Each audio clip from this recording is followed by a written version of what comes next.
Hello and welcome to KIR Review. Today we're looking at, well, no figure in particular. I was thinking about what the value is in reviewing figures, and really it's simply in giving people things to consider when deciding whether or not to purchase something. So I thought I'd make a bird's eye view type of video looking at figures in the broadest sense.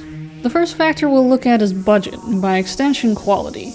How much are you willing and able to spend on a piece? How much or how little detail are you looking for? Higher prices generally come with higher quality and size, while lower prices generally come with lower quality and size. How large or small of a collection do you want? This will help determine a realistic price cap you can set on buying figures or saving for them. As an aside, if you don't have an emergency fund and aren't contributing enough to your retirement savings, you should take care of those before you start collecting or pause your collecting for a while. The figures don't blink out of existence if you don't pre-order them. They can wait. It's fairly common that a collector will target one manufacturer or even a single line from that manufacturer, at least to focus on. This makes it easier to predict how much money you'll need to have ready when a new release comes along. If you want what you like from multiple lines and multiple manufacturers, you'll need to have a smarter strategy in order to not overwhelm yourself. Besides monetary budgets, it's a good idea to look at your space as well. Even if you aren't going after particularly large pieces, a collection can grow out of control fairly quick. A space budget might even be more important than a financial budget. The next factor we'll look at is whether you want a static pose, statue, or an articulated, posable figure.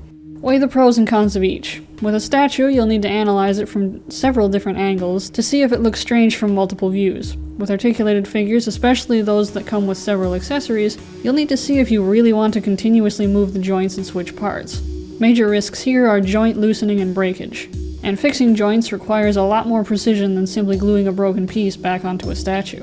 One con of statues is if you want more than one pose, you'll need to buy more than one figure of the same character. One con of articulated figures is if you just leave them in one pose, you basically have a statue with a bunch of odd cuts and joints showing.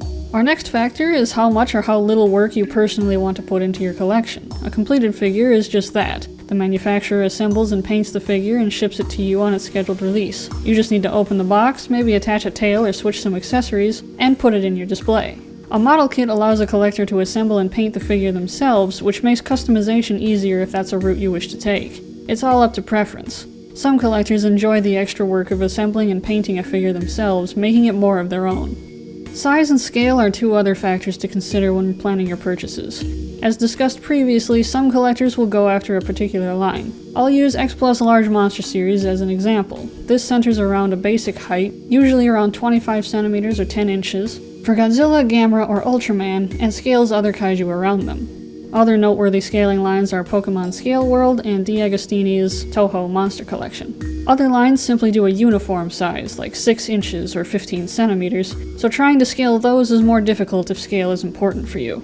Another factor to consider, especially if you want larger figures like an X Plus Gigantic series or Spiral Studios or Prime 1, is how many of those much larger figures you realistically have space for. There are even life-size statues for things like comic book heroes and Dragon Ball. There was even a human-sized Godzilla released at the cost of a decent home down payment. The last categories we'll look at are style and paint. Do you want the figure to be as screen accurate as possible? Do you like more exaggerated or stylized sculpts? Do you like super deformed figures with big ol' heads? How about paint? Do you also prefer accuracy here? Do you like stylized paint applications like a poster color version, metallic or opalescent variations, two-dimensional cell shading, or completely reimagined color schemes? As is the case with some releases that feature the same sculpt but multiple different paint schemes, is that something you're interested in completing, or are you fine picking your favorite paint scheme per sculpt?